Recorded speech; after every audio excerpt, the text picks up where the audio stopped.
예.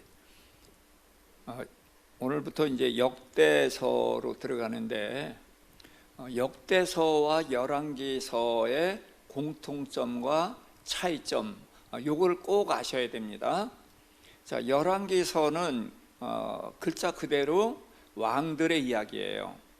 그래서 솔로몬 왕부터 시작되죠. 그러니까 이제 사무엘 상서는 사무엘에서 사울 왕에게로, 그리고서 사무엘 하서는 다윗 왕 이야기예요. 그 다음에 열왕기서로 들어가게 되면은 이제 솔로몬 이야기부터 시작이 됩니다. 근데 솔로몬이 죽고 나라가 둘로 이제 갈라지죠. 그래서 이스라엘과 유다 이렇게 두 나라로 갈라지는 거예요. 그렇게 해서 열왕기 하서에서는 이스라엘이 먼저 멸망하고 유다가 멸망한다. 그게 이제 열왕기서예요. 근데 역대서도 왕들의 이야기가 나오거든요. 그런데 이제 그 역대서의 구조, 이것은 열왕기서하고는 많이 다릅니다. 자, 그래서 우선 역대서는 성경에 가장 많은 이야기를 기록하고 있는 책이다, 그렇게 이해하시면 되겠어요. 역대서는 창세기 아담서부터 시작을 합니다. 그리고서 어디까지냐, 바벨론 포로로 끌려갔다가 돌아와서 성전을 짓는, 말하자면 포로 귀환까지를 기록하고 있어요. 그러니까 구약 성경 전부를 역대서 1장에서 간략하게 소개를 하고 있는 것입니다. 그래서 핵심을 얘기하면 아담, 그 다음에 아브라함, 그리고서 언약으로 해서 에서까지, 이삭과 에서로 이제 이야기가 되고, 2장에 들어가면은 야곱으로부터 유다, 다윗, 그렇게 됩니다. 그렇게 해서 이스라엘의 계보가 이제 쭉 나오는데, 그 다음에 이제 다윗부터 스룹바벨, 그 다음에 이제 유다 족보가 쭉 나오고, 루벤, 레위, 이사갈, 이렇게 12지파에 대해서 쭉 나옵니다. 그러고서 이제 9장에서는 포로 귀한 자의 명단이 나오거든요. 그러니까 아담서부터 포로 귀환 때까지 이야기가 바로 역대서 이야기다. 물론 앞부분에서 정리를 한 거예요. 자, 그러고서 이제 10장에 들어가면은 사울의 죽는 이야기가 나옵니다. 10장에서. 그래서 사울은 왕정 시대를 시작했다는 의미로 딱 나왔다가 그 다음에 이제 다윗으로 연결되는 거예요. 그래서 역대서와 열왕기서의 차이가 뭐냐? 열왕기서는 북쪽 이스라엘과 남쪽 유다가 다 공통되게 나오는 거예요. 그런데 역대서는 이스라엘을 기록하지 않습니다. 그래서 다윗서부터 쭉 이어지는 유다를 기록하고 있어요. 이제 열왕기서는 통일 왕국에서 분열 왕국으로 돼서 솔로몬 이후로 유다 르호보암과 이스라엘 여로보암으로 나누죠. 그렇게 해서 열왕기상은 끝에 이제 아합 왕 이야기와 그리고 엘리야 이야기로 끝나요. 그래서 선지자 중에서 엘리야와 엘리사 이야기가 열왕기상서, 열왕기하서에 길게 나오거든요. 그리고서 이제 열왕기하서는 이제 분열 왕국에서 이제 바로 멸망 이야기로 나오거든요. 그런데 시작은 엘리야에서 엘리사에게로 이제 선지자 계보가 넘어가는 이야기이고, 그러면서 이스라엘이 이시왕 209년 만에 멸망을 하고, 유다는 345년 만에 멸망을 하는데 19대입니다. 근데 이게 20대가 될 수 있어요. 왜냐하면 아달랴가 다 죽이고 자기가 왕 노릇하죠. 그래서 이 족보가 그 아달랴가 왕 노릇 6년 동안 했기 때문에 아달랴를 왕으로 인정하면은 20대가 되는 거예요. 그렇지만 저는 아달랴를 왕으로 인정할 수가 없다. 그래서 19대로 이렇게 봅니다. 그래서 345년 동안 유다 나라가 존속을 했어요. 자, 그런데 여기에서도 이제 특징이 뭐냐 하면은 이스라엘과 유다의 구분이 있어요. 이스라엘의 왕들은 그가 몇 년 동안 왕 노릇했는지 그거는 기록이 있는데 나이가 기록이 안 돼요. 그래서 유다의 왕들만 나이가 나옵니다. 자, 그러면 성경의 창세기서부터 다시 생각해 볼까요? 자, 아담 셋으로 이어져서 노아까지 나이가 나옵니다. 그런데 가인의 족보가 나오지만 나이가 안 나와요. 그 다음에 이제 바벨탑 사건 이후로 이제 갈라지는데 셈과 함과 야벳의 족보가 다 나오거든요. 그런데 셈의 족보만 나이가 나오는 거예요. 그래서 하나님의 족보는 이렇게 아담서부터 대를 이어가는 족보에는 나이가 나온다, 이렇게 이해하면 됩니다. 그러니까 가인도 떨어져 나왔기 때문에 나이가 없어요. 그러고서 에서도 떨어져 나왔으니까 나이가 없고, 그래서 정통 족보에만 나이가 나온다. 자, 그러고서 이제 열왕기서에 들어가서도 이스라엘은 정통이 아니니까 나이가 안 나오는 거예요. 근데 유다는 정통이기 때문에 나이가 다 나온다. 그렇게 이해하시면 됩니다. 자, 그렇게 해서 역대서로 들어가게 되면 아담부터 포로 귀환까지 이야기가 1장부터 9장이에요. 그래서 성경의 전반적인 흐름을 역대서는 다 포용을 하고 있는 겁니다. 그러니까 기록된 시기가 포로 귀환 시대, 에스라, 느헤미야, 이거를 기록한 그 시대와 같은 거라는 거예요. 역대서를 기록한 것은.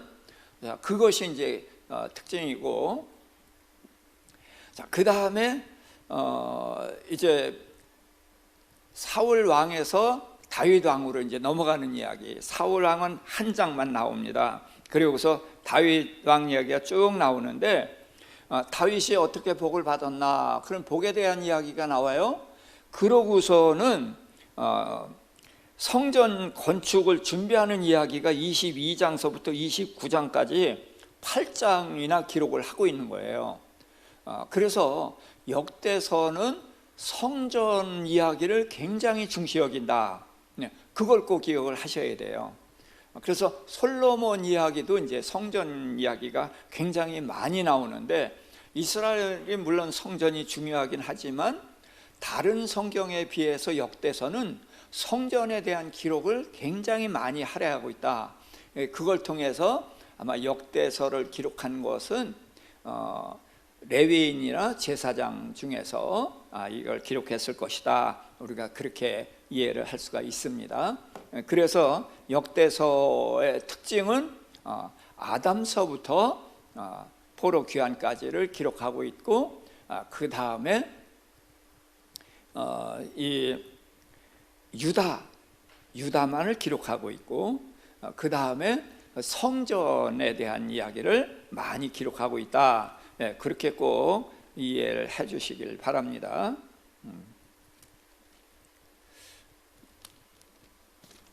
자, 역대하서는 대략 이렇게 돼 있어요. 솔로몬에 대한 기록이 1장부터 9장입니다. 그런데 솔로몬 이야기가 뭐냐? 솔로몬 1장은 솔로몬의 영화, 2장이 성전 건축 준비, 그렇게 해서 성전 건축을 하는 이야기예요. 그렇게 하고서 5장에 완성되고 6장, 7장이 낙성식의 또 솔로몬의 기도. 그래서 성전 이야기가 대부분이에요. 그리고서 8장, 9장은 솔로몬이 통치하고 영화를 누렸다. 그래서 절반 이상이 성전 이야기를 기록하고 있다. 그것이 이제 역대서의 특징이다.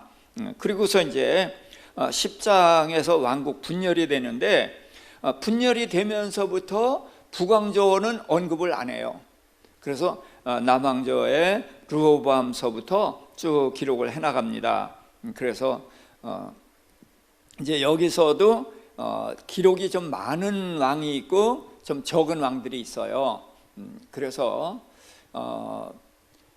르호보암서부터 요시야까지가 이게 중요하게 기록을 하고 있습니다.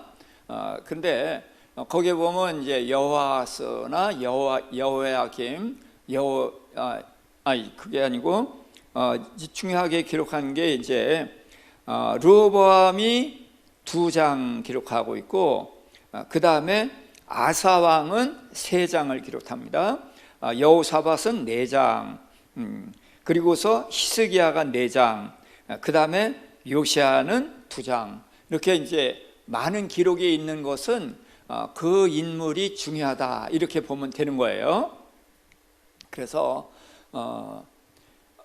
역대하는 이런 기록을 하면서도 여전히 성전 중심이다. 이제 그것을 역대서의 특징으로 하고, 역대서는 유다만 기록을 한다. 그리고 유다의 왕들을 이제 기록을 하는데, 제가 이제 아달랴를 빼놓는데, 아달랴를 빼놓는 이유가 있어요. 자, 그것은 이제 22장 한번 가보도록 하겠습니다. 여긴 중요하니까. 아달랴 이야기입니다.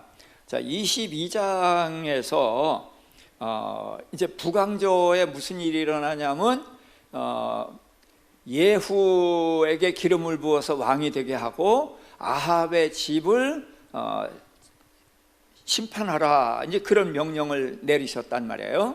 그래서 이제 예후가 아합의 아들들을 다 죽이는데, 그때에 이스라엘 왕이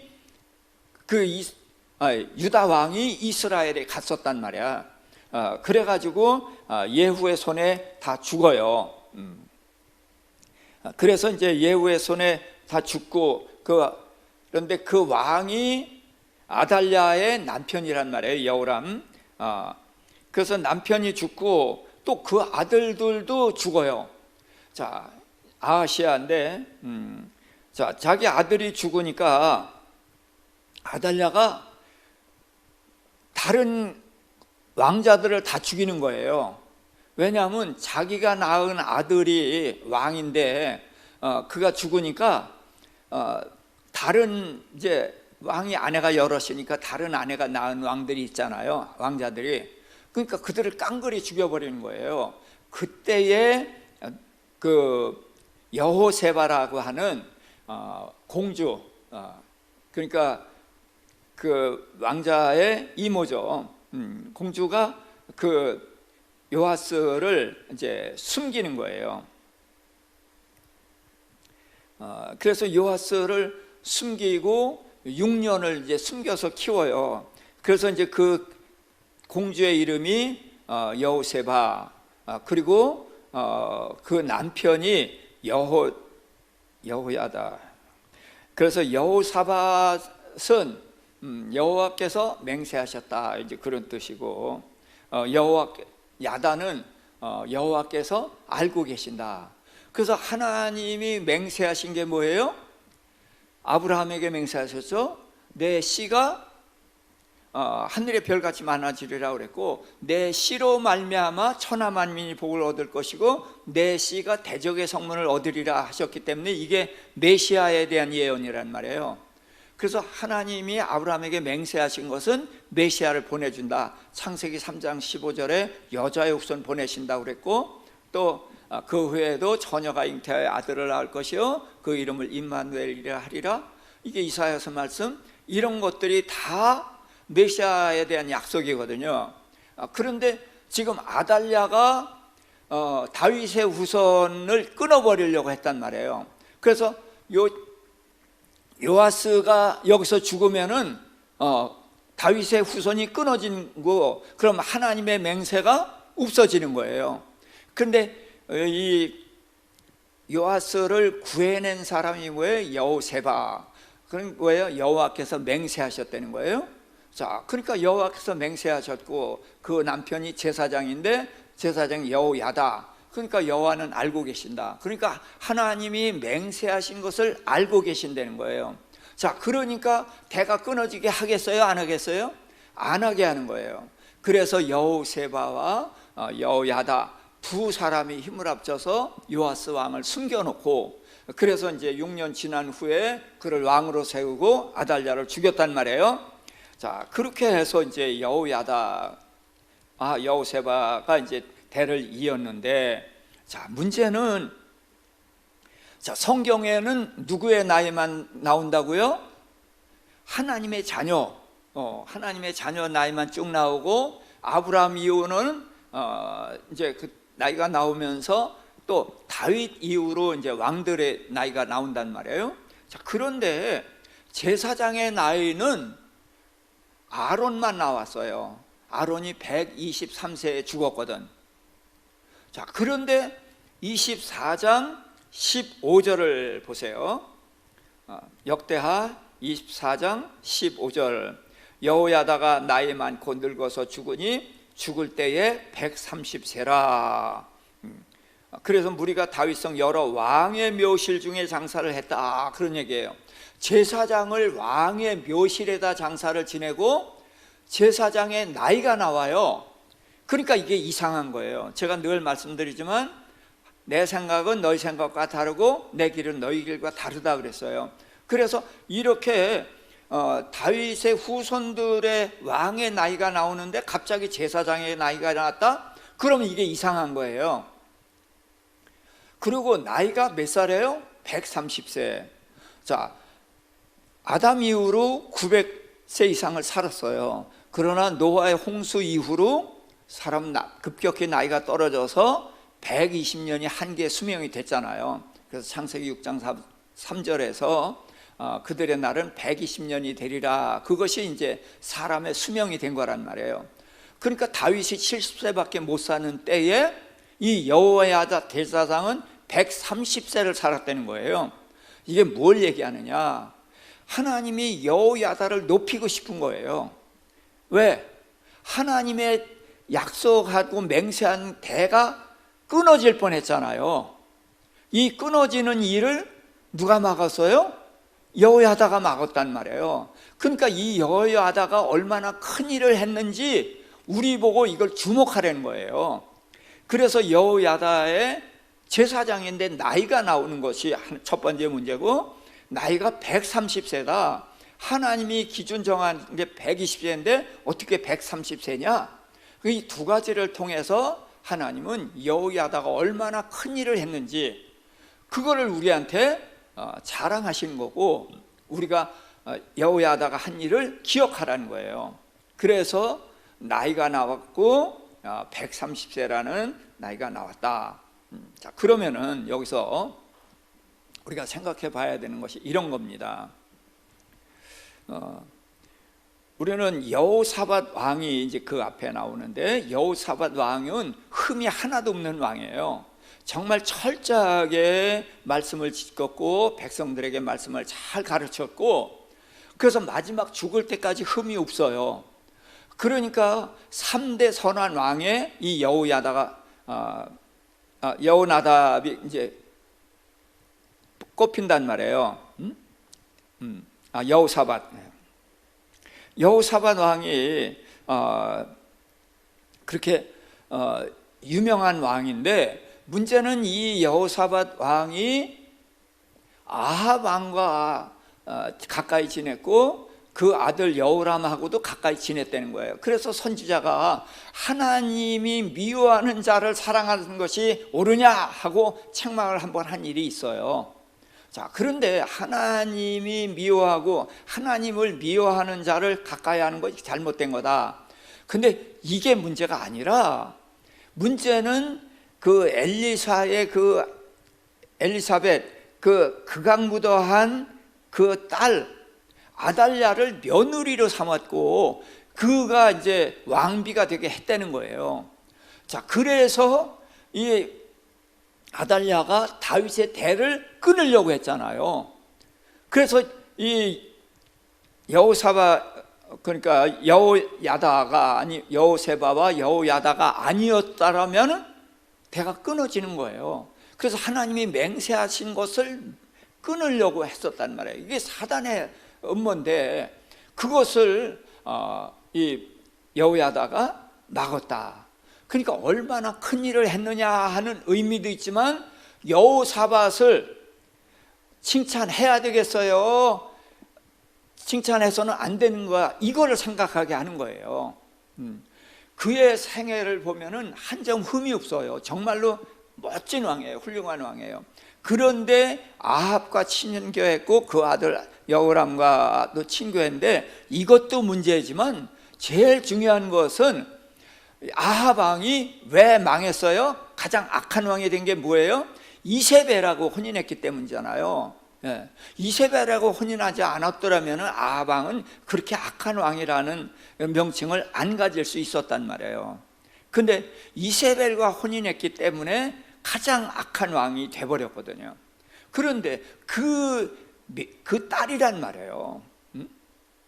아달랴는 그 어머니의 악한 성품을 아주 갑절이나 더 갖고 있는 아주 악하고 교활한 여인이란 말이에요.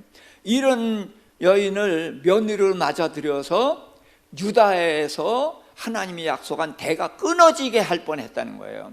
근데 이 엄청난 일을 했는데도 불구하고 그를 선한 왕이라고 해야 되느냐 그거예요. 내 손에 피를 안 묻혔지만, 자, 다윗이 우리아를 직접 죽였어요? 네, 편지 써서 줘서 죽였어요. 그렇지만 누가 죽인 거예요? 다윗이 죽인 거예요. 마찬가지예요. 아달랴 보고 다윗의 대를 끊어지게 하라 하고서 여호사밧이 말했어요? 전혀 아니에요. 그렇지만 아달랴를 며느리로 맞아들였기 때문에 다윗의 대가 끊어질 뻔했단 말이에요. 그래서 여호야다, 여호세바가 아니었으면 끊어지는 거예요. 그러니까 아달랴를 며느리로 맞은 여호사밧을 훌륭한 왕이라고 해야 되느냐? 저는 이거에 반대한다는 거예요.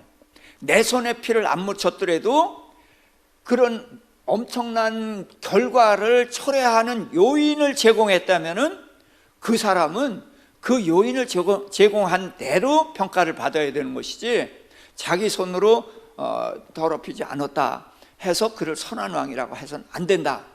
이것이 제가 이제 일반적으로 신학자들이 칭찬하는 여호사밧을 저는 동의할 수가 없다. 여호사밧은 절대로 선한 왕이라고 칭송해서는 안 된다. 평가는 명확하게 해줘야 된다. 그가 생애는 참 멋진 생애를 살았고 하나님과 동행하고 다 했다. 그러나 하나님이 미워하시는 아합과 그 아들을 사랑하고 친교한 것이 문제고, 그건 문제 정도라고 할 수가 있어요. 문제는 아달랴를 며느리를 맞아들였다. 이건 치명적인 문제라는 거예요. 이것 때문에 다윗의 대가 끊어질 뻔했다. 이런 요인을 제공한 여호사밧 왕을 나는 3대 훌륭한 왕이다, 이래서는 안 된다. 그런 것을 꼭 좀 기억해 줬으면 좋겠고, 그래서 우리는 당대에 내가 어떻게 살았느냐도 중요하지만 내 후대에 어떤 영향을 끼치느냐, 거기까지 그 사람의 몫이라는 거예요. 그래서 우리가 어떻게 사느냐, 제가 이제 뭐 주님께 가까이 갈 날이 이제 얼마 남지 않았는데 남은 생에 깨끗하게 사는 거 중요합니다만은, 그럼에도 불구하고 또 하나 중요한 건 뭐냐, 내가 간 이후에라도 나로 인해서 부정적인 영향이 끼쳐지면 안 된다는 거죠. 그래서 우리는 내 후대까지 책임을 져야 된다. 이런 관점에서 제가 이 여호사밧 왕에 대한 이야기와 그 여호세바, 여호야다 이 부부, 이 제사장 이야기를 그래서 제가 강조해서 말씀을 드립니다. 자, 그래서 여기 이제 왕들 중에 이제 아사 왕이 있어요. 아사 왕에 대한 이야기도 여기도 좀 짚어보는 게 좋을 것 같아요. 16장입니다. 역대하 16장. 자, 16장에 이제 아사 왕 세 번째 이야기거든요. 아사 왕은 참 훌륭한 왕이에요. 그래서 선한 왕의 대표적인 왕으로 이렇게 꼽는 그런 사람인데,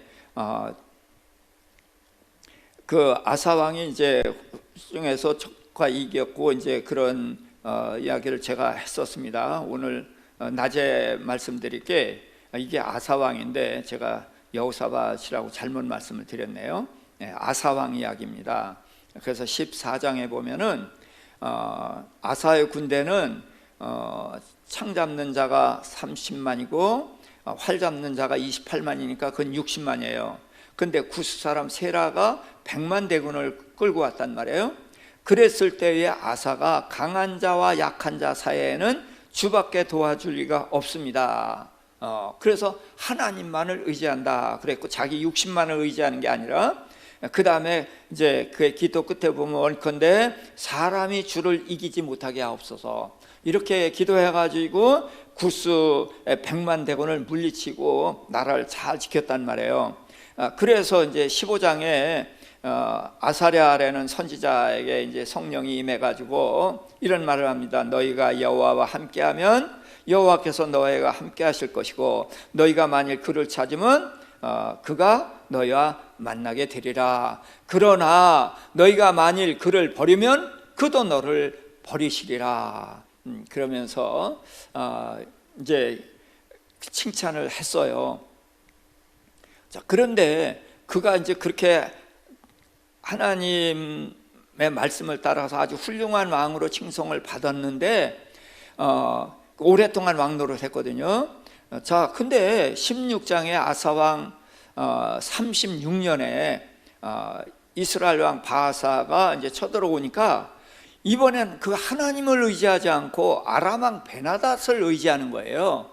그래서 거기다가 이제 뇌물을 이제 은금을 갖다 바쳤어요. 그러고서 이제 그랬더니 그가 이제 도와줘서 위기를 넘겼단 말이에요. 그때의 7절에 보면 선견자 하나니가 그에게 나타났어요. 그래서 왕이 아람을 의지할 대상이 아니다. 아람도 당신이 이겨야 되는 나라인데 왕을 그를 의지했기 때문에 오히려 아람 왕의 군대가 왕의 손에서 벗어났다. 그러면서 책망을 했어요. 그랬더니 이제 10절에 아사가 노하여서 선견자를 옥에 가뒀다. 그러면서 이때 이제 마지막 노년에 잘못된 길을 가는 거예요. 그리고서 이제 12절에 보니까 아사가 왕이 된 지 39년에 발에 병이 들어서 위독했어요. 그런데 그가 여호와께 구하지 아니하고 의원들에게 구하였더라. 아사가 왕위에 있은 지 41년에 죽어 그의 조상과 함께 장사됐다. 그런 얘기인데, 무슨 얘기냐면 발에 병이 났다는 거예요. 노년에. 무슨 얘기예요? 우리 몸에서 어디가 먼저예요? 머리가 먼저죠. 발은 뭐예요? 제일 끝이에요. 그러니까 아사왕 노년 이야기를 하니까 노년에 잘못된 것을 하나님은 발에 병이 생긴 걸 통해서 설명하는 거예요. 네 노년에 이게 무슨 꼴이냐? 그래서 발에 병이 나게 한 거거든요. 그러면 하나님께 구해서 나아야 되는데 하나님께 구하지 않고 의원을 찾았다. 또 하나님께 도움을 청해야 되는데 이방 나라를 의지했단 말이에요. 그리고 하나님의 선지자가 꾸짖으니까 그를 감옥에 넣고, 그래서 노년의 잘못된 모습을 하나님은 발병을 통해서 우리에게 이제 가르쳐 주는 거예요. 그러니까 잘못된 것을. 그래서 역대하에서는 이제 이런 왕들의 모습을 잘 봐야 되는데, 열왕기서와 역대서에 똑같은 왕이 나오는데 많은 차이가 있어요. 열왕기서의 기록과 역대서의 기록이 공통돼야 되죠. 당연히 똑같은 왕에 대한 평가니까. 근데 많은 부분이 공통되면서도 차이가 나는 게 굉장히 많아요.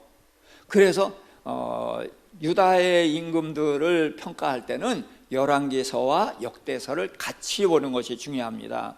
그러면은 대개 이제 열왕기서에서는 조금 가볍게 기록을 했고, 그런데 역대서에는 감춰진 부분들을 이렇게 드러내면서 그를 더 상세히 표현했다. 그래서 열왕기서와 역대서를 같이 보면 좋다, 그런 생각을 합니다. 자, 그리고서 이제 열왕기서와 역대서에서도 이제 가장 크게 기록하는 게 이제 히스기야인데, 히스기야 왕의 문제가 뭐냐면은 병들었을 때에 그 하나님이 이사야 선지자를 보내서 너는 죽을 거다, 그러니까 유언해라, 그렇게 말씀을 하셨거든요. 자, 그런데 자, 지금 저보고도 너 죽어라, 유언하고 죽어라, 그러면 저 살려달라고 매달릴 거예요. 왜? 할 일이 아직 있으니까. 그러니까 히스기야가 살려달라고 매달렸는데, 이때가 몇 살 때냐 하면은 39살 때예요. 자, 39살 때 죽어라, 그래서 아멘 하고서 죽을 사람이 어디 있어요. 더군다나 히스기야 왕은 성경에서 뭐라고 칭찬을 했냐면, 하나님께서 전에도 없고 후에도 없었다, 그런 칭찬을 했어요. 그럼 전무후무한 왕이면 몇 명이에요? 한 명이에요. 그러니까 이렇게 평가할 때는 다윗보다 뛰어나다는 거예요. 그래서 전무후무한 평가를 받았는데, 그가 하나님께 이제 하나님께서 죽고 너 유언하고 죽어라, 그러니까 39살 때잖아요. 그리고 하나님이 전무후무한 왕이라고 칭찬을 했잖아요. 그럼 이런 선한 왕이면 일찍 죽어야 돼요? 오래 살아야 돼요? 오래 살아야 되고 아직도 할 일이 많단 말이에요. 그러니까 하나님께 울면서 매달렸더니 이사야 선지자가 가는 도중에 하나님 말씀하셔서 도로 가라, 도로 가서 수명을 15년 연장해 준다고 하고, 그 다음에 해그림자가 뒤로 물러가는 것을 이적으로 증거로 이제 보여준다는 거예요. 자, 그렇게 해서 살리셨는데, 자, 우리가 많이 이거는 모르는 사람이 없어요. 근데 문제는 수명을 연장받은 후에 두 가지 일이 일어나요. 그가 이제 병에서 나았을 때 바벨론에서 사신이 왔어요. 그래서 바벨론에서 사신이 와가지고 그 위문을 하고 병 나은 걸 축하를 해주고, 그러니까 히스기야가 그 왕궁에 있는 보물과 성전에 있는 보물들을 다 보여줬어요. 자, 그랬더니 이제 이사야 선지자가 그 사람 어디서 왔습니까? 신흥국 바벨론에서 왔습니다. 그래서 그가 뭘 봤습니까? 그랬더니 내가 있는 보물들을 다 보여줬습니다. 그랬더니 이사야 선지자가 이렇게 말한 거예요. 당신이 오늘 보여준 것 때문에 바벨론이 그 본 보물들 가지러 올 거다. 그거 가지러 오면 어떻게 와요? 군대를 끌고 오는 거죠. 그래서 바벨론에 멸망하게 되는 요인을 제공한 거예요. 또 하나는 그가 아들을 낳았는데 아들의 이름이 므낫세예요. 근데 므낫세가 전무후무한 악한 왕이거든요. 그리고 이 왕이 오랫동안 60년 정도를 다스렸어요. 오랫동안 다스렸는데 전무후무한 악한 왕이라서 하나님께서 그 이후에 선한 왕이 등장했어도 이 나라를 멸망시키기로 결정한 뜻을 돌이키지 않아요. 왜? 므낫세 때문에. 그러니까 므낫세 때문에 유다가 멸망을 하는데, 이 므낫세가 언제 태어났냐? 12살에 왕이 되거든요. 그러면 언제 태어났어요? 15년 수명 연장 받아서 3년 후에 태어났단 말이에요. 그러니까 하나님께서 히스기야 보고 너 죽어라 라고 한 것은, 너 그동안에 잘해서 이제 그만 죽어. 왜? 그 더 사는 것이 너한테 도움이 안 되기 때문에 죽어, 그렇게 말한 거거든요. 근데 그걸 히스기야가 알겠어요. 그래서 울면서 매달리니까 하나님은 의인의 기도를 외면을 못하셔. 그러니까 즉시 수명을 연장해 줬는데 수명 연장 받은 바람에 나라가 멸망하는 두 가지 요인을 만들어냈다. 자, 그런 일이 있고, 그래서 므낫세 다음에 이제 또 아몬이라는 왕이 이제 간략하게 왕노를 했지만 그를 인해서도 이제 그도 악하기 때문에 이제 두 왕이 악한 거예요. 그러고서 그 아들이 요시야 왕이거든요. 근데 이 요시야 왕이 그 몇 살의 왕이 되냐면 8살의 왕이 됩니다. 그래서 8살의 왕이 돼가지고 그가 성전을 다 수리를 해요. 그 성전이 왜 그러냐면 할아버지 므낫세, 아버지 아몬 때에 온갖 우상들을 다 섬기고 성전을 더럽혀 놨기 때문에 이 요시야 왕이 성전을 싹 수리를 하는 거예요.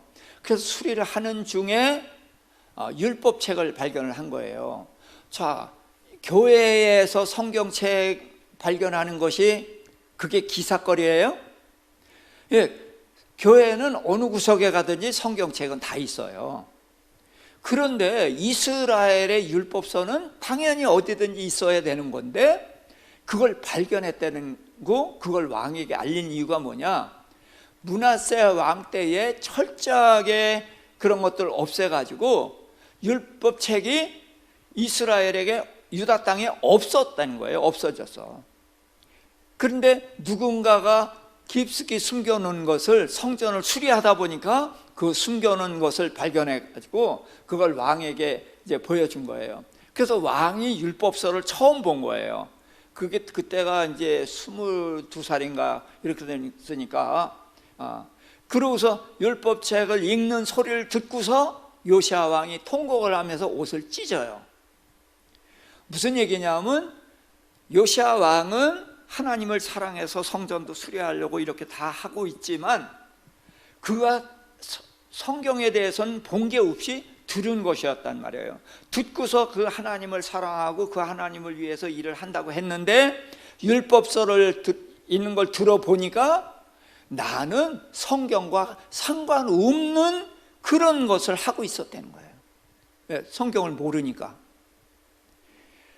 그러니까 내가 하나님을 위해서 열심을 내는데 이렇게 성경을 몰랐으니 이 나라가 어떤 지경에 있어요? 자, 그러니까 성경에는 두 가지가 있어요. 복과 저주. 그래서 너희가 순종하면 복을 받을 것이요 그렇지 않으면 저주를 받으리라. 우리가 잘 아는 대로 신명기 28장이 축복장이라고 하지만 1절부터 14절까지 복이고 15절부터 68절까지가 저주예요. 자, 그러니까 그걸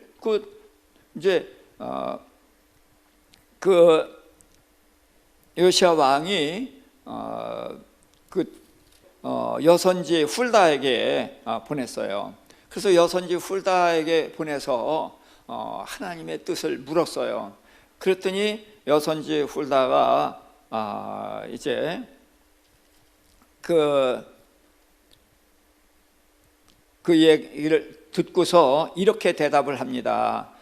이제 34장 23절인데 이스라엘의 하나님 여호와께서 이같이 말씀하시기를 너희는 너희를 내게 보낸 사람에게 말하라 하시니라. 그러면서 내가 이 곳과 그 주민에게 재앙을 내리되 곧 유다 왕 앞에서 읽은 책에 기록된 모든 저주대로 하리니 이 백성이 나를 버리고 다른 신들에게 분향하며 모든 손으로 하는 행위로 나의 노염을 샀기 때문에 내 노염을 이곳에 쏟아 꺼지지 않겠다. 그렇게 이제 심판을 바꾸지 않는다는 말씀을 하셨어요. 그러면서 이제 나를 보낸 너희 왕에게는 이렇게 말하라. 27절에 내가 이곳과 그 주민을 가리켜 말한 것을 내게 듣고 마음에 연약하여 하나님 앞에 곧 내 앞에서 겸손하여 옷을 찢고 통곡하였으므로 나도 내 말을 들었노라. 그러므로 내가 네게 너의 조상들에게 돌아가서 평안히 묘실로 들어가게 하리니 내가 이곳과 그 주민에게 내리는 모든 재앙을 내 눈으로 보지 못하리라 하셨다. 그래서 하나님은 언제든지 뜻을 돌이키시는 하나님이에요. 재앙을 내리리라 그랬다가 또 뜻을 돌이키시는데, 지금 요시야 왕처럼 이렇게 하나님을 섬기고 그러는데도 불구하고 뜻을 돌이키지 않으시는 거예요. 왜? 므낫세 때문이고 그 전에 이제까지 쌓였던 죄악이 누적됐기 때문에 하나님이 이 심판은 바꾸지 않으셔요. 그런데 나한테 물으려고 보낸 왕에게는 이렇게 말해줘라. 그가 옷을 찢고 통곡을 했기 때문에 내가 그의 기도를 들었어.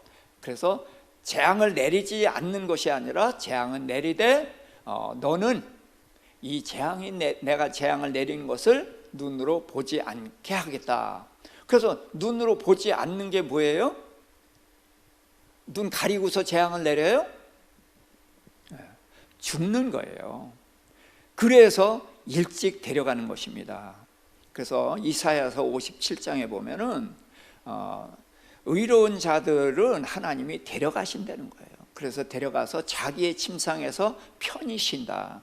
그래서 요시야 왕의 죽음은 하나님께서 그를 데려가셔서 이 유다가 멸망하는 이 모든 것을 보지 않게 하신 것이다. 자, 그래서 이제 요시야가 열심히 그 나라를 선한 나라가 되도록 열심히 다스렸어요. 그리고 여로보암이 금송아지 만들어 놓은 그곳까지 가서 그것을 다 더럽게 하고, 그러고서 이제 거기 사람이 시체를 가져다가 이제 그 제단을 더럽게 하고 이제 그렇게 하는데 거기 묘실이 있단 말이에요.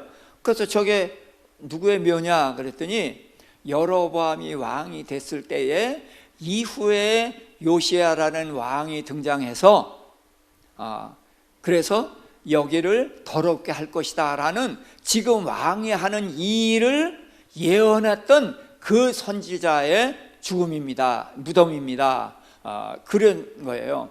그러니까 이제 그러냐 그럼 그 무덤은 나더라. 그래서 300년 전에 요시야 왕이 다스리기 300여 년 전에 요시야를 예언을 했고 그것이 이제 이루어진 거예요.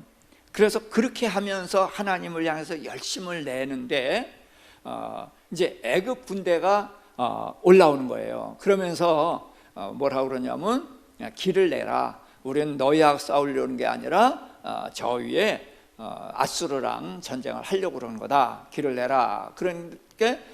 그런데 요시야 왕이 길을 안 내줘요. 근데 이 애굽 왕 바로 느고가 뭐라고 얘기를 하냐면 너희 하나님이 내게 일을 빨리 하라고 했다. 하나님의 말씀이다. 그런데 요시야 왕이 그 말을 듣지 않았거든요. 그래서 성경은 이렇게 말합니다. 35장 22절에 보니까 요시야가 몸을 돌이켜 떠나기를 싫어하고 오히려 변장하고 그와 싸우고자 하여 하나님의 입에서 나온 느고의 말을 듣지 아니하고 무기또 골짜기에 이르러 싸울 때 죽었다. 이런 얘기예요. 그러니까 생각해 보세요. 느고 애굽 왕의 바로 느고의 입에서 하나님의 말씀이 나왔다는 거예요. 그런데 그 말을 안 들었으니까 요시야 왕은 잘못했다 그러는데 생각해 보세요. 요시야 왕이 이 율법책을 읽고 누구한테 사람을 보냈어요? 여선지 훌다에게 보냈어요. 왜? 그 땅에 선지자가 있는 걸 안단 말이에요. 그러면은 하나님께서 왜 선지자를 통해서 말씀하지 않고 이방인의 왕의 입을 통해서 말씀하셨을까? 자, 이것을 요시야 왕이 받아들일 수가 있겠어요? 받아들일 수가 없는 거예요. 그래서 막은 거예요. 그런데 성경이 이렇게 했었으니까 요시야 왕은 하나님의 말씀을 어기고 죽었다 이렇게 평가를 할 수가 있는 거예요. 그러나 20절을 보겠습니다. 이 모든 일 후 곧 요시야가 성전을 정돈하기를 마친 후에, 그래서 애굽 왕이 그때 올라왔단 말이에요. 자, 그러면은 이제 여선지 훌다의 말과 이 성경을 놓고 보면 이렇게 결론이 나오죠. 이 나라가 멸망할 거죠. 멸망할 건데 요시야 왕은 이 멸망하는 것을 보지 않겠다. 그러니까 이 나라가 멸망하고 기울어지기 전에 하나님이 데려가신다 라고 말씀하신 거예요. 근데 지금 이 모든 일을 마쳤다. 무슨 얘기냐? 성전 정돈하는 일을 마쳤다 하는 거예요. 그럼 마쳤다는 얘기는 뭐예요? 그 할 일을 다 했다 그런 얘기예요. 그래서 요시야 왕은 그에게 맡겨진 일을 다 했다. 자, 스데반 집사가 일찍 죽죠? 왜 일찍 죽어요? 그는 익은 곡식이 됐단 말이에요. 그리고 세례 요한도 목베임을 당해서 죽죠? 왜요? 세례 요한은 예수님을 세상에 드러내려 왔단 말이에요. 그래서 그는 흥하고 나는 쇠하여야 되리라 그랬잖아요. 그래서 예수님이 이제 알려져 갖고 예수님 시대가 됐으니까 세례 요한은 할 일 끝났거든요. 끝났는데 그냥 갈 게 아니라 목베임을 당해서 죽으면은 그것은 하늘나라에서는 영광이잖아요. 순교니까. 그래서 그렇게 한 거다. 그러니까 여기도 요시야 왕의 죽음에 대해서 우리가 잘 알아야 되는 것은, 요시야 왕은 훌다 선지자에게 가서 훌다 선지자의 말대로 너는 이 나라가 멸망하는 것을 보지 않을 것이다. 그래서 하나님이 멸망 전에 데려가신 것이고, 또 성전을 전돈하기를 마친 후, 이 모든 일 후, 이런 후라는 말을 하고 마쳤다는 얘기를 하는 걸 통해서 요시야는 요시야로서 할 일을 다 했다 이렇게 보는 것입니다. 자, 그런데 이 요시야 왕과 히스기야 왕의 공통점이 있어요. 그게 뭐냐면 전무후무한 왕이라는 거예요. 그럼 전무후무한 왕은 한 명이겠어요? 두 명이겠어요? 한 명이어야 돼요. 근데 두 명에게 전무후무한 왕이라는 평가를 했단 말이에요. 그러면 둘 중 안에 하나여야 되는데 그러면 누구겠어요? 요시야라는 거예요. 무슨 얘기냐? 히스기야 왕이 전무후무한 왕이었어요. 근데 그가 39살 때 죽어라 했을 때 죽었으면은 전무후무한 왕으로서 그 위대한 이름을 영원히 가져갈 뻔했던 거예요. 근데 그가 수명을 연장받으면서 바벨론이 쳐들어오는 빌미를 제공했고 나라가 멸망하는 요인을 만들어냈단 말이에요. 자, 그래서 전무후무한 왕이라는 칭호가 빼앗겨졌는데 그 칭호를 누구한테 갔냐? 요시야에게 준 거예요. 근데 요시야가 죽는 때가 몇 살이냐? 39살 때예요. 히스기야가 39살 때 죽을 뻔했었는데 수명 연장을 받았고, 요시야는 39살 때 하나님이 죽여서 데려가셨다는 거예요. 그래서 히스기야와 요시야는 공통점이 많은데 저는 이제 성경에서 늘 말하는 짝이라고 보는 거거든요. 그래서 전무후무한 왕이라는 칭찬을 받는 것도 두 사람이 똑같고, 39살이라는 나이에 한 사람은 수명을 연장받고 한 사람은 죽었단 말이에요.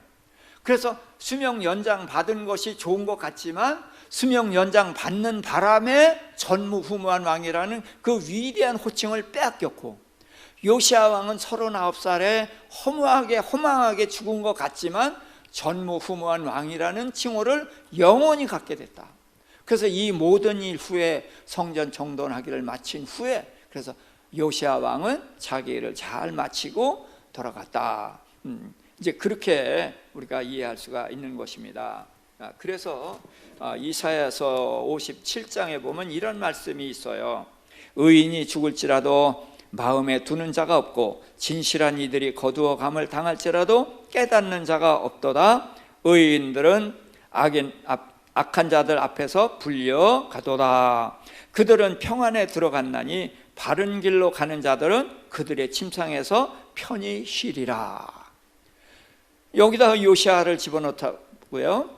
요시야가 죽을지라도 마음에 두는 사람이 없고 진실한 요시야가 거두어 감을 당할지라도 깨닫는 자가 없도다.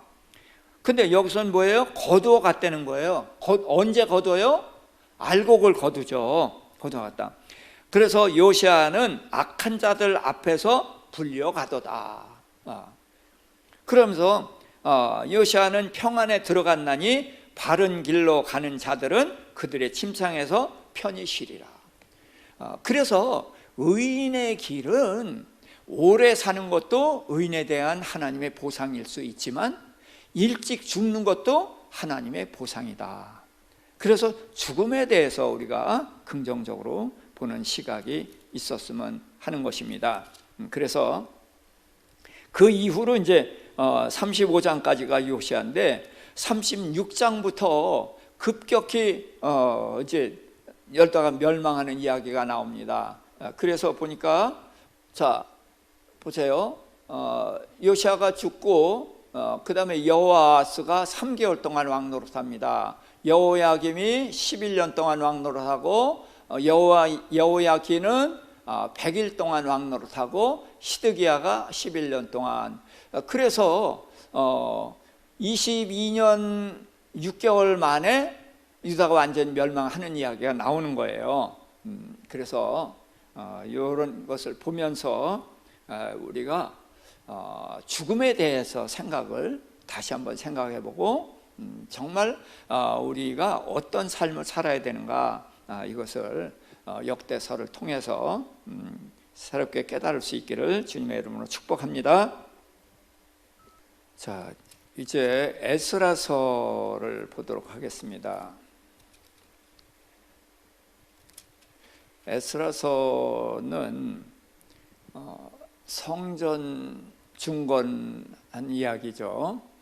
바벨론 포로 생활 70년이 지나고 예레미야에게 하나님이 말씀하신 것처럼 고레스가 이제 바벨론을 멸망시키고 그 다음에 하나님의 감동을 받아서 그래서 유다 백성들을 돌려보냅니다. 그래서 그들에게 예루살렘에 가서 너희 하나님의 성전을 다시 지어라. 그러면서 돌려보내면서 왕국에 있는 보물들까지 다 돌려주거든요.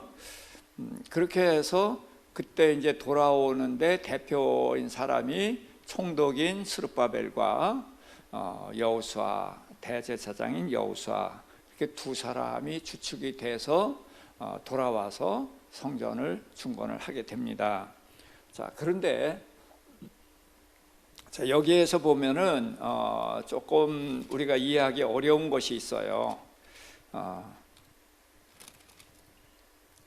자, 1장 8절에 보니까 그 성전 기구들, 고레스 왕이 성전 기구들을 주어서 유다 총독 세스바살에게 넘겨줬다 그랬거든요. 그러니까 세스바살이 총독이라는 거예요.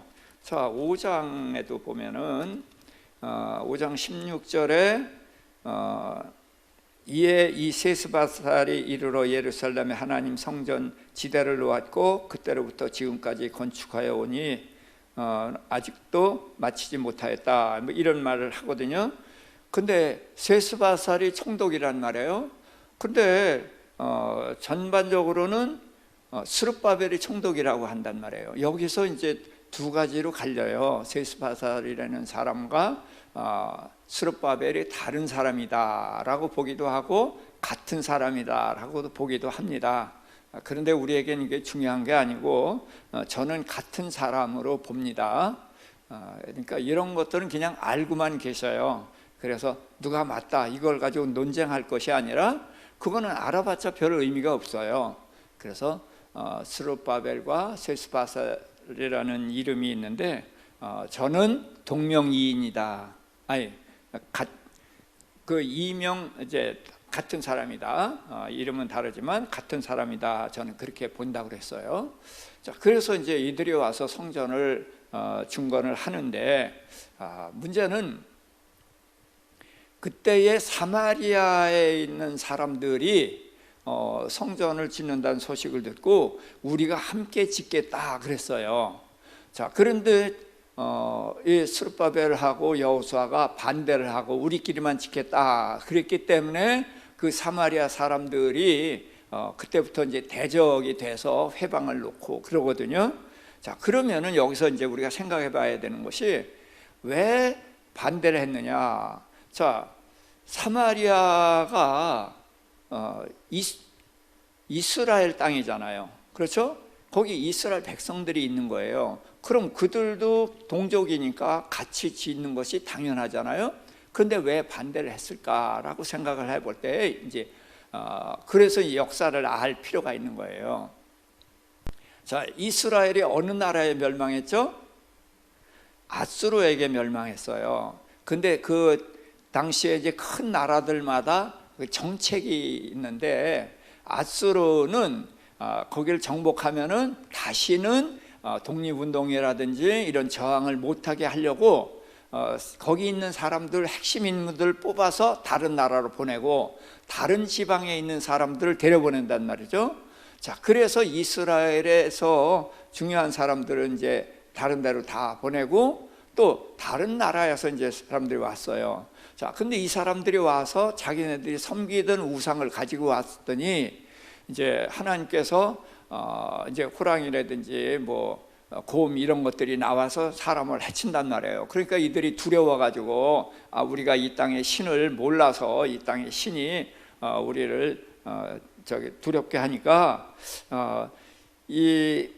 여기 신을 섬기던 제사장을 좀 보내주세요. 그래서 포로로 잡혀간 사람들 중에서 제사장을 돌려보내줘요.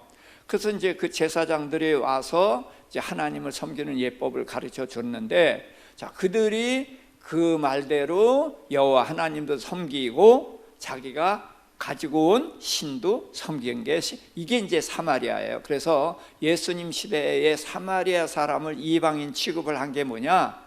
그들은 혈통적으로도 혼혈 족속이 됐고 신앙도 여호와 하나님과 다른 신을 같이 섞어서 섬긴단 말이에요. 게다가 이스라엘은 나라가 시작되면서 망할 때까지 뭐가 있었어요?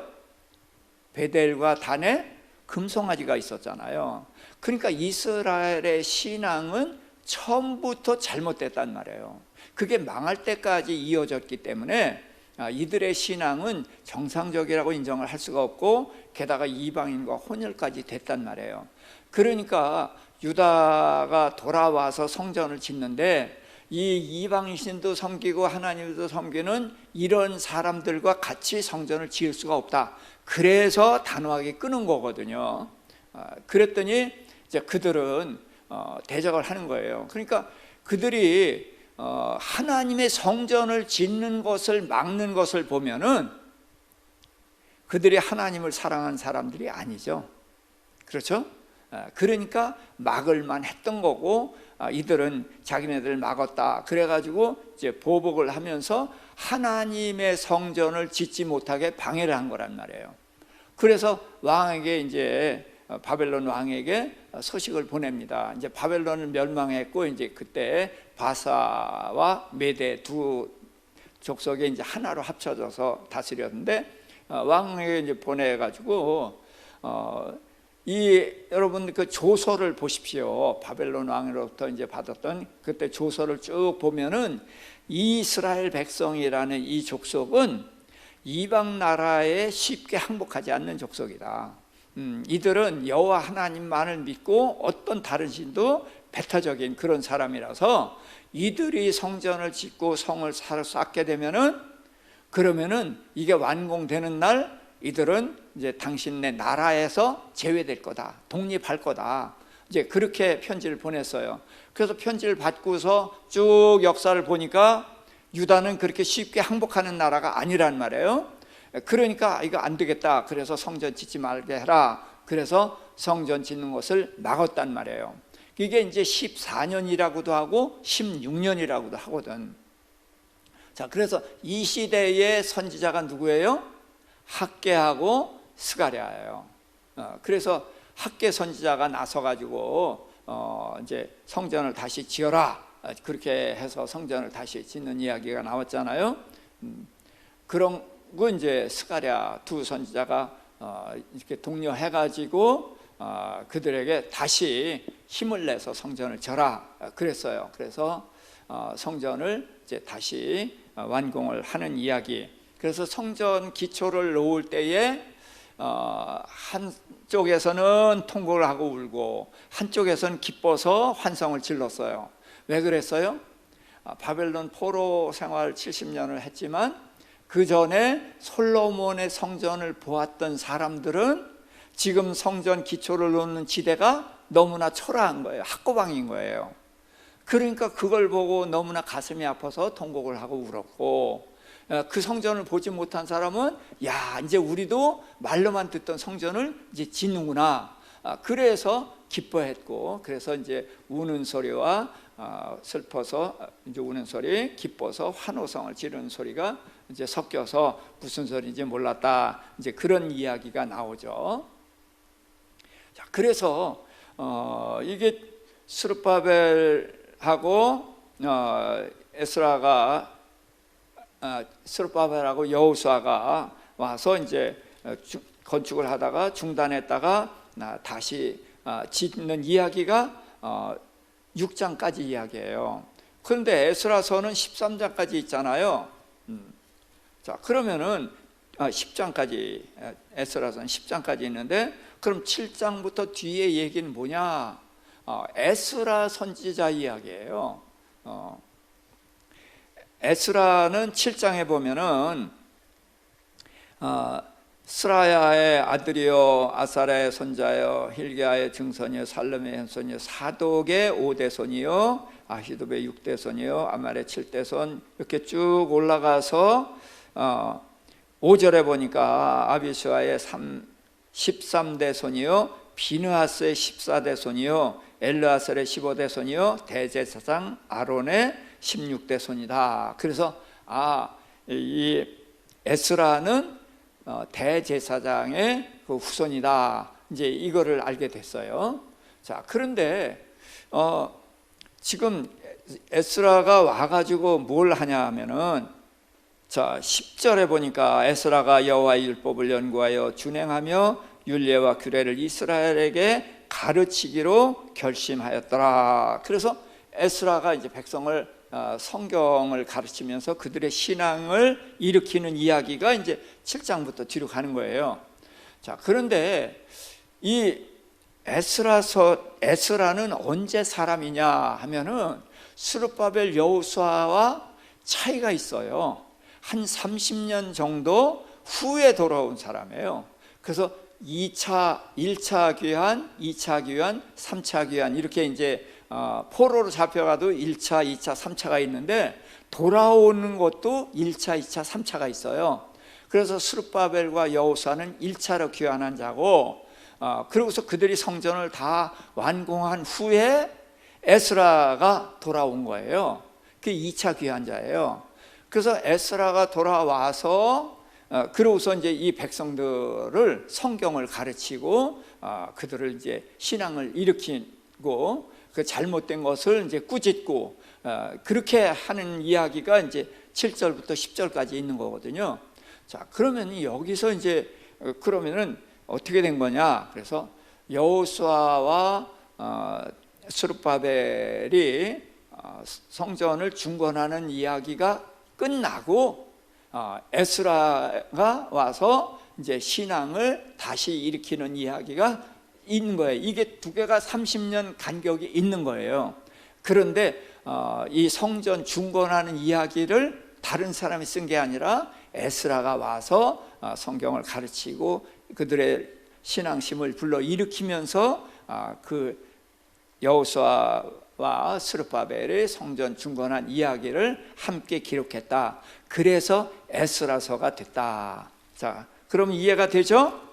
예. 그래서 에스라는 이제 대략 이렇게 된 게 성전 건축하라. 그래서 이제 고레스가 보내서 왔고, 그래서 이제 그들이 1차 귀환자가 누구냐 명단이 쫙 나와요. 그러고서 이제 성전 기초를 놓고, 그런데 이제 공사가 중단이 된 거예요. 그러다가 이제 학개 선지자와 스가랴 선지자를 통해서 백성들을 이제 깨우치니까 백성들이 다시 성전을 공사를 해서 완공되는 이야기가 6장까지예요. 그리고서 이제 에스라가 그러고서 한 30년, 그러니까 이제 1차 귀환자보다 30년이죠. 그러니까 성전이 완공되고서 한 10여 년 후에 그러고서 이제 에스라가 온 거예요. 그래서 이제 에스라가 오면서 백성들을 깨우치고 그러면서 또 이제 2차 귀환자 명단이 이제 쫙 나와요. 그러면서 이제 뭘 문제를 삼냐 하면 이방인과 혼인한 사람들을 문제 삼아요. 이게 이제 성경에서는 이방인과 혼인하지 말라, 이것은 여호수아 때부터 하나님 강조하신 거잖아요. 그래서 신명기 7장에서부터 말씀하신 거예요. 너희는 이방인과 절대로 혼인하지 말라. 그렇게 되면 결국 그 여인들이 너희를 무너뜨릴 거다. 그래서 그대로 됐잖아요. 그대로 돼서 이방인과 혼인을 했기 때문에 이스라엘도 멸망했고 유다도 멸망했다라고 보는 거거든요. 그런데 돌아온 사람들이 여전히 이방인과 혼인을 했다? 그럼 뭐예요? 너희도 멸망한다, 그 얘기밖에 안 되는 거예요. 그러니까 에스라가 백성들을 꾸짖고 기왕에 결혼했으니까 할 수 없다가 아니라 결혼했어도 애를 낳았어도 이방 여인을 끊어버려라. 이게 굉장히 혹독하고 잔혹한 것 같지만 무슨 얘기예요? 하나님의 말씀 안으로 돌아오겠다는 거예요. 그러니까 이 중에 반대하는 사람도 있고 이제 동의하는 사람도 있고, 그렇게 해서 이들이 이제 그 이방인과 혼인한 사람들의 이제 명단을 다 적습니다. 명단을 적었다는 건 무슨 얘기예요? 이들이 이제 정말로 어떻게 헤어졌느냐, 뭐했냐, 그것까지 이제 추적을 다 하게 되는 거죠. 그렇게 해서 말씀대로 살아가겠다. 그런데 말씀대로 살아가는데 어디까지? 가정까지. 결혼 문제라든지 자녀 문제라든지 이런 문제에도 하나님 말씀 안으로 돌아가겠다. 그래서 이제 이방 여인과 혼인한 사람들의 명단을 기록하고 그들이 헤어지도록 이제 권면하는 이야기가 에스라서입니다. 그러니까 에스라서를 통해서 우리가 이제 깨달아야 되는 것은 뭐냐? 자, 우선 성전을 중건하는데 방해 세력이 있었다는 거예요. 그래서 언제든지 그런 하나님의 일을 하는데 방해 세력이 있고, 자, 그러고서 14년, 16년을 이제 중단을 했었는데, 그때 학개서를 통해서 보면은, 학개서에 보면은 하나님께서 이스라엘 백성들이 하는 일을 전부 잘못되게 하는 거예요. 그래서 그들이 열심히 벌어가지고 가져오면 하나님께서 후 불어서 날아가게 하고, 주머니에 품삯을 받아서 넣으면 뚫어지게 해서 없어지게 하고. 자, 그런데 그들은 성전을 안 지으려고 한 게 아니라 못 진 거란 말이에요. 그래서 못 지니까 그냥 가만히 있을 수가 없고, 자기네들이라도 우선 살아야 되니까 집을 짓고 조금 고치고 고치다 보니까 그럴듯한 집이 돼서 판벽한 집에 살았단 말이에요. 그런데 하나님의 집은 14년 동안 방치해 놨단 말이에요. 그러니까 하나님께서 이렇게 얘기하는 거예요. 야, 너희는 판벽한 집에 살면서 내 집은 이렇게 황폐하게 놔둬서 되겠느냐? 그러면서 하나님께서 화를 내시거든요. 우리가 쉽게 들으면 이해가 가요. 그러나 이들이 하나님의 집을 안 지으려고 했어요? 못 지었어요? 못 지은 거예요. 지을 수가 없으니까 가만히 있었고, 가만히 그러면 그것만 기다리고 있을 수가 없으니까 틈나는 대로 농사도 짓고 양도 짓고 먹고 살아야 되잖아요. 그러고서 이제 사람이 살아야 되니까 처음에 학고방 같이 이렇게 지어놨다가 조금 고치고 하다 보니까 그럴듯한 집이 돼서 살고 있었던 거거든. 결코 하나님의 성전을 안 짓고 우려한 게 아니란 말이에요. 지을 수 없으니까 그동안에 그냥 조금씩 하다 보니까 이렇게 내 집은 져놓고 살게 됐던 거죠. 그런데 하나님은 후 불어버려서 다 날아가게 하고, 그래서 열 가만이 나올 때는 한 두세 가만이 나오게 하고, 이렇게 하신단 말이에요. 하나님께서. 왜 그러느냐? 거기서 중요한 건 뭐냐면, 너희가 할 수 없어서 했건 할 수 있는데도 안 했건 차이가 없다. 중요한 건 뭐냐? 너희가 성전 없이는 살 수가 없어. 그걸 말씀하신 거예요, 학개서에서는. 그래서 너희가 부득이해서 짓지 못해서 그랬다 할지라도 하나님이 없이는 너희는 살 수가 없는 거야. 그러니까 너희가 부정해졌지. 그럼 부정한 나중에 이제 이렇게 얘기를 하는 거예요. 자, 거룩한 고기를 이제 옷에다 쌌어요. 그러면 이 옷에 이제 여기 뭐 다른데 걸쳤단 말이에요. 그럼 그것들이 이제 거룩해지겠느냐? 그랬더니 아니다.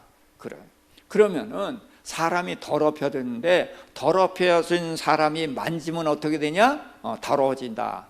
그 얘기를 한 거예요. 이게 무슨 소리냐? 너희가 하나님이 없이 14년 동안 살아왔어. 응? 성전을 못 지었다는 것은 하나님이 없이 사는 거야. 그런데 하나님이 없이 잘 되면은 너희는 하나님이 없이 그냥 살 수 있는 거야.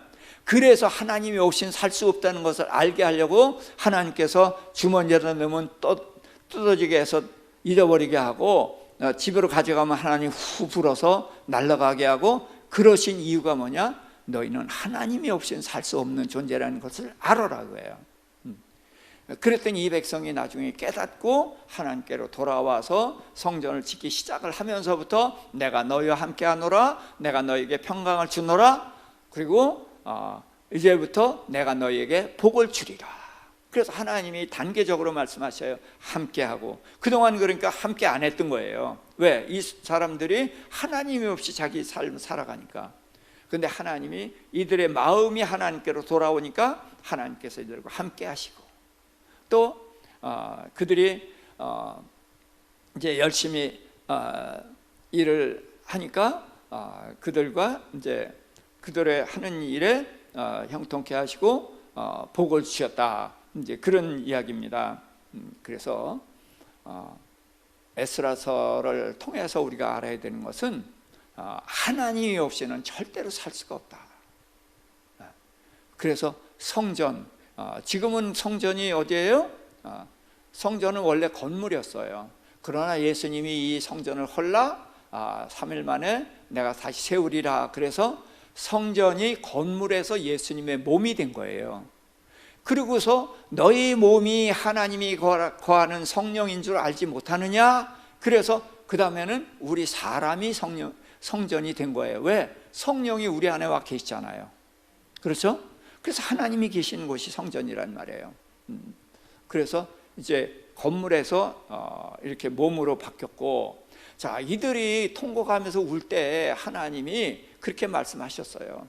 야, 너희 눈에 보기에 초라하다고 그렇게 생각하지 말아라. 성전이 뭐냐? 내가 그 집에 있으면 그게 성전인 거야. 솔로몬 성전이 왜 무너져서? 내가 떠났기 때문에 무너진 거야. 아무리 화려하게 졌다 할지라도 하나님이 함께하지 않으면 그건 성전이 아닌 거예요. 근데 스룹바벨 성전이 아무리 초라하다 할지라도 하나님이 거기 함께 하시니까 이건 성전인 거예요. 네. 그래서 외모에 보기에 중요한 것은 전혀 아니다. 자, 그 다음에 또 뭐냐면 이들이 이제 그 성전을 이제 지을 때 하나님께서 말씀하시는 게 뭐냐면 금도 내 것이고 은도 내 것이다. 자, 지금 성전을 왜 초라하게 져요? 돈이 없으니까. 금, 은이 없으니까 초라하게 짓는 거예요. 그런데 하나님은 금도 내 것이고 은도 내 것이고 천하에 있는 것이 다 내 것이다. 그런데 왜 성전을 짓는데 왜 도와주지 않으셔요? 성전의 규모, 외모 이런 게 중요한 게 아니라 하나님이 기쁘게 그곳에 함께 계시면 그것은 위대한 성전이고, 그러한 성전을 가진 백성에게는 하나님이 부자니까 하나님이 그들을 풍요롭게 해주실 것이다. 이 말씀을 하신 거란 말이에요. 그래서 에스라서를 통해서는 성전의 참된 의미가 무엇인가, 그리고 성전이 있으면은 뭐예요? 우리의 삶이 바뀌어야 된다. 그래서 우리의 몸이 성전이 돼야 된다. 이제 그것을 우리가 깨달았으면 하는 것입니다. 느헤미야서입니다. 느헤미야서는 성벽 공사예요. 자, 이 에스라서에 보면은 그들이 고발을 하면서 그들이 성을 쌓는다는 표현을 했어요. 그런데 에스라서는 성을 쌓는 게 아니라 성전을 짓는 것입니다. 그리고 느헤미야 때에 성전을 짓는 거예요.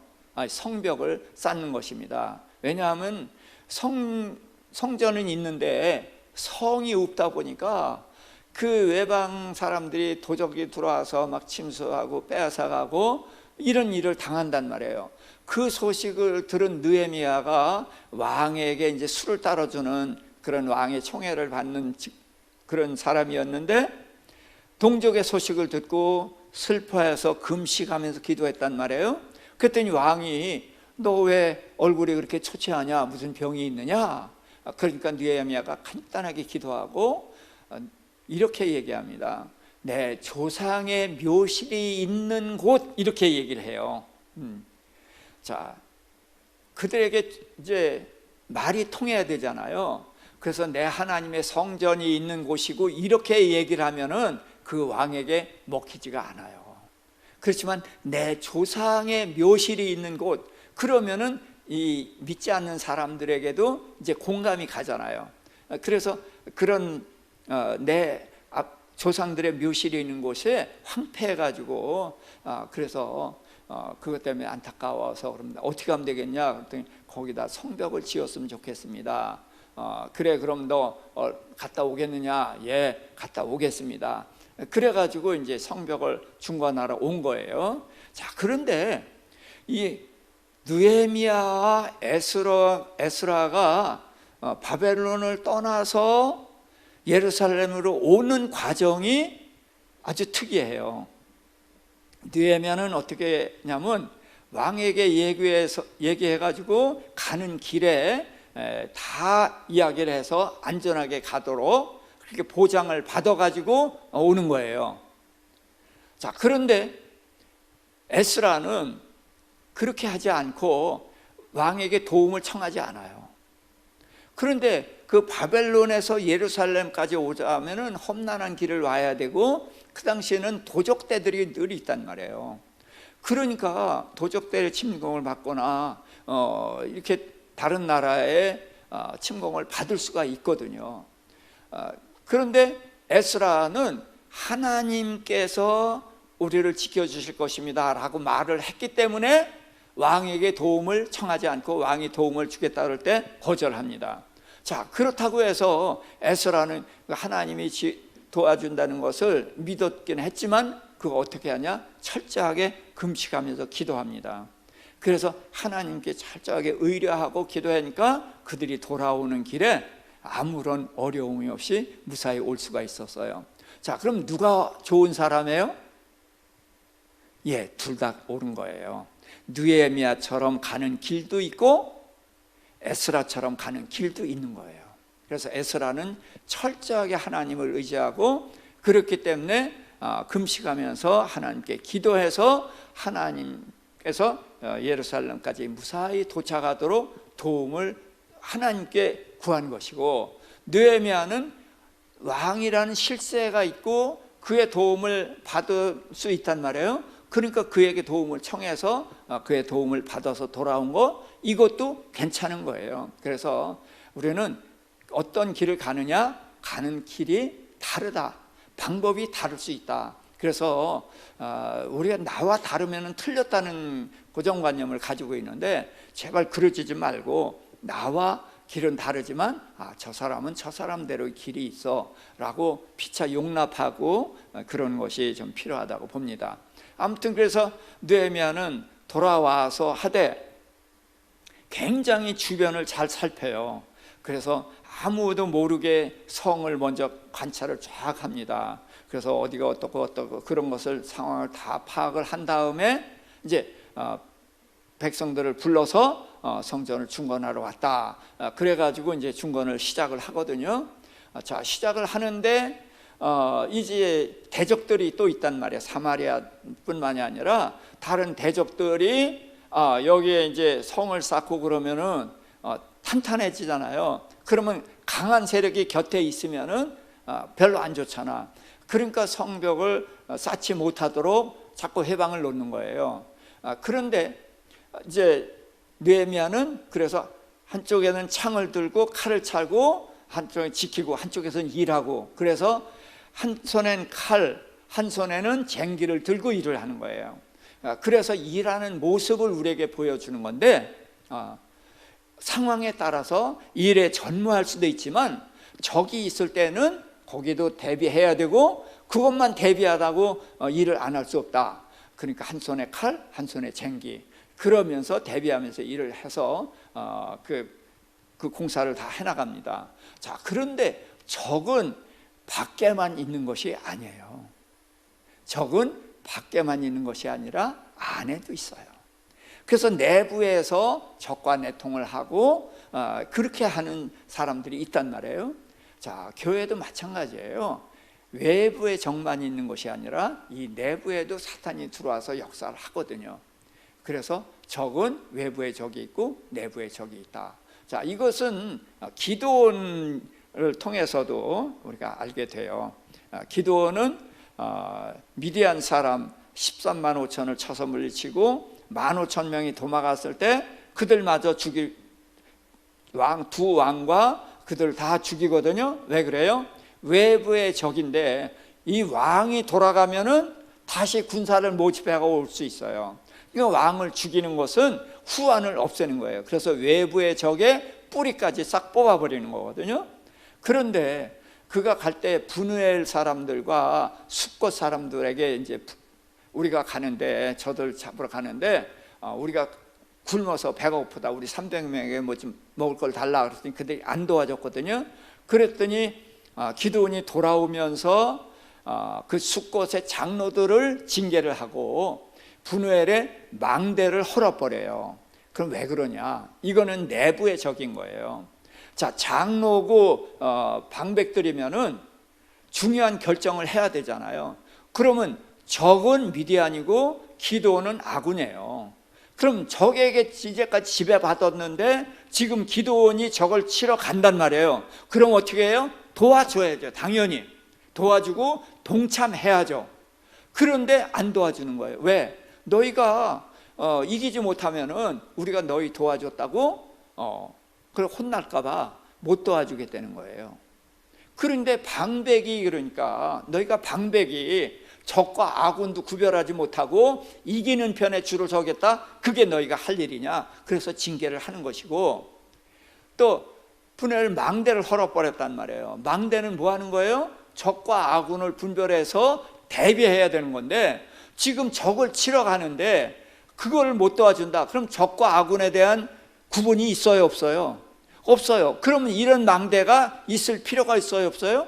없어요. 그래서 그걸 헐어버리는 거거든. 그러는 것처럼 언제든지 적은 외부에도 있고 내부에도 있다.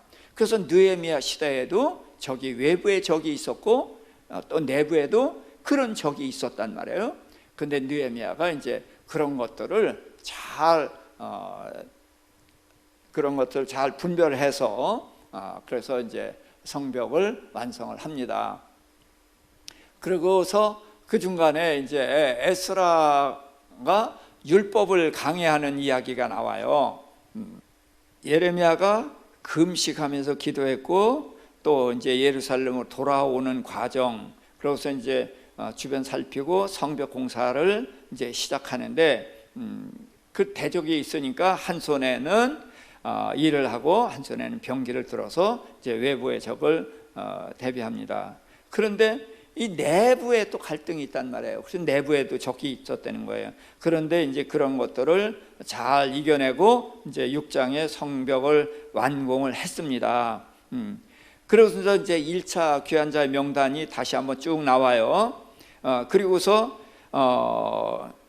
이제 에스라가 율법을 강해하고 이제 초막절에 백성들에게 이제 성경을 가르치는데, 자, 이 에스라가 이제 이렇게 단에 섰어요.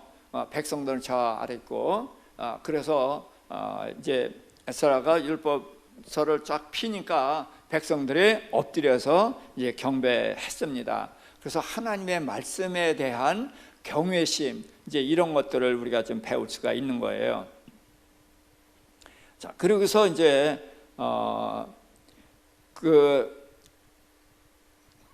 하나님 앞에서 이제 우리가 어떻게 해야 되겠다, 잘못된 것을 버리고 고치고 그렇게 하겠습니다. 그래가지고 약속을 해서 거기 이제 명단, 약속을 한 명단들을 쫙 기록을 한 거예요. 그러면서 이제 그 귀한 자들이 어디서 살 거냐, 그래서 예루살렘에는 10분의 1만 살고 10분의 9는 그 주변에 흩어져서 이제 살게 합니다. 그리고서 이제 또 레위인과 제사장들이 이제 돌아온 명단을 하고서 이제 성벽 준공식을 이제 하는 거예요. 자, 그러고서 이제 13절에 보면은 느헤미야 부제시 이걸 얘기를 했는데, 자, 이 지도자의 영향력이 얼마나 크냐, 이제 그런 의미도 생각해 볼 수가 있는 거예요. 느헤미야가 그토록 열심히 해서 성벽도 중건하고, 그러고서 이제 총독의 임무를 마치고서 다시 이제 왕과 약속을 했으니까 돌아갔단 말이에요. 근데 느헤미야가 돌아가서 없는 사이에 느헤미야하고 약속했던 뭐 이런 것들이 무너져 가는 거예요. 그래서 이거는 느헤미야 부제시 문제지만, 자, 우리도 문제예요. 우리가 새해 초가 되면은 하나님 앞에 여러 가지 계획을 세우죠. 그래서 이제 성경을 통독한다. 그래서 이제 한 번 통독하는 팀이 있고, 우리 제자 훈련 받는 팀은 이제 2번 통독을 하는 거고, 제가 욕심내서 권면하는 것은 10장씩 읽어서 3번 통독하는 걸 원하거든요. 그래서 3번 통독을 하게 되면은 3년이면은 10독을 할 수가 있는 거예요. 그래서 3년 동안에 10독을 하게 되면은 성경을 보는 눈이, 안목이 확 달라져요.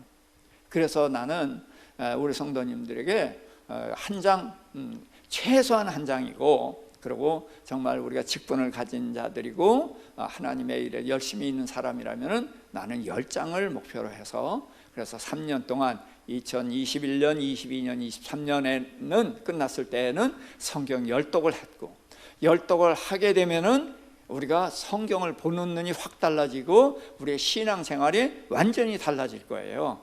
그래서 정말 이 3년 동안에 한번 집중적으로 투자를 하면은 그 이후에 우리의 인생이 확 달라질 겁니다. 그래서 3년 동안 우리가 성경을 그렇게 읽었으면 하는데, 자, 해마다 연초에 계획을 하잖아요. 뭐 어떻게 하겠습니다, 뭐 어떻게 하겠습니다, 이렇게 하나님 앞에 약속도 하고 하는데, 시간이 지나면 어떻게 돼요? 대개 그것이 무너지죠. 이게 느헤미야 있을 때와 없을 때 달라지는 것과 똑같다는 거예요. 결국은 느헤미야가 없을 때 달라졌다, 그 얘기는 뭐예요? 우리 같은 사람들이었다는 거예요.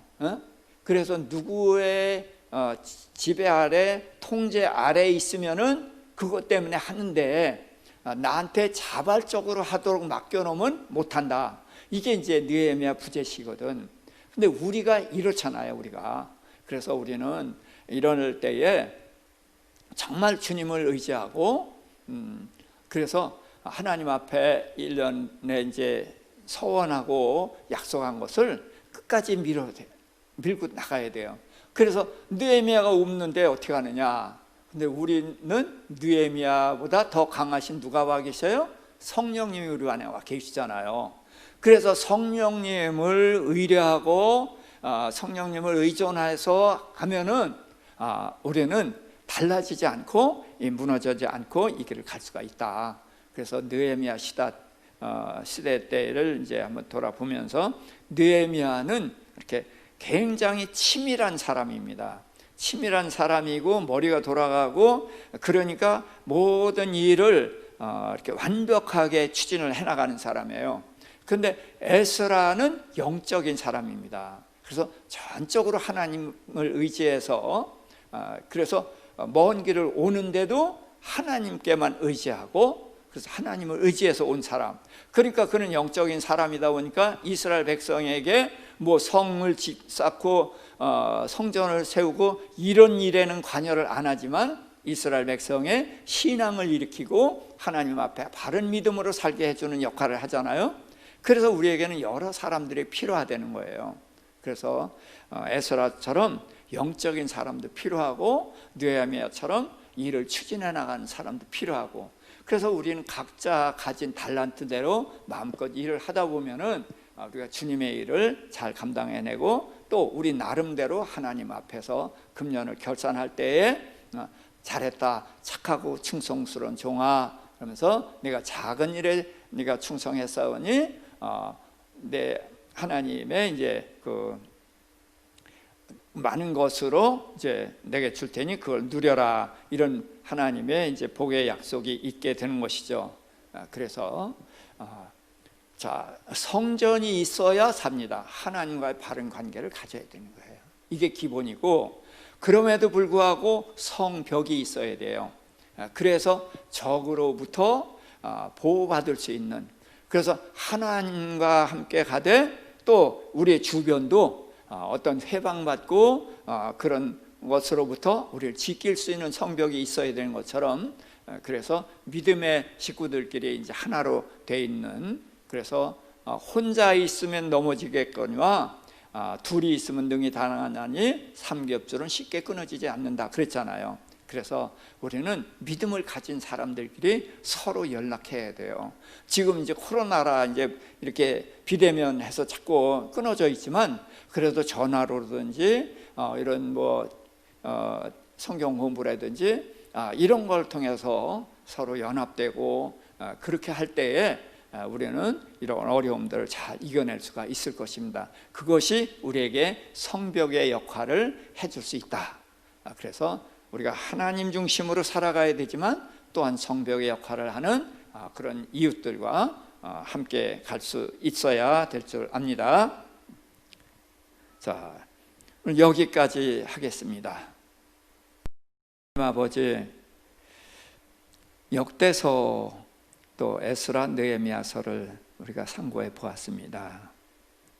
역대서와 열왕기서의 공통점과 차이점을 알게 하시고, 또 성전을 중건하고 또 성벽을 쌓고 하는 일에서 아버지 저들이 했던 모습들을 보고 배울 수 있게 되기를 원합니다. 그래서 우리도 하나님이 없이는 절대로 안 됩니다. 그래서 성전이 필요했던 것처럼 내 안에 주님이 계시니 이 성전을 든든히 세워가게 하여 주시옵시고, 아버지 이 성전을 지켜나가기 위해서 성곽이 필요했던 것처럼 아버지 우리의 신앙을 지켜나가는 데 필요한 이 동역자들, 이웃들을 함께 믿음의 형제들과 자매들이 함께 손잡고 주님께 나아가는 그런 2021년도가 되게 해주세요. 예수님의 이름으로 기도합니다.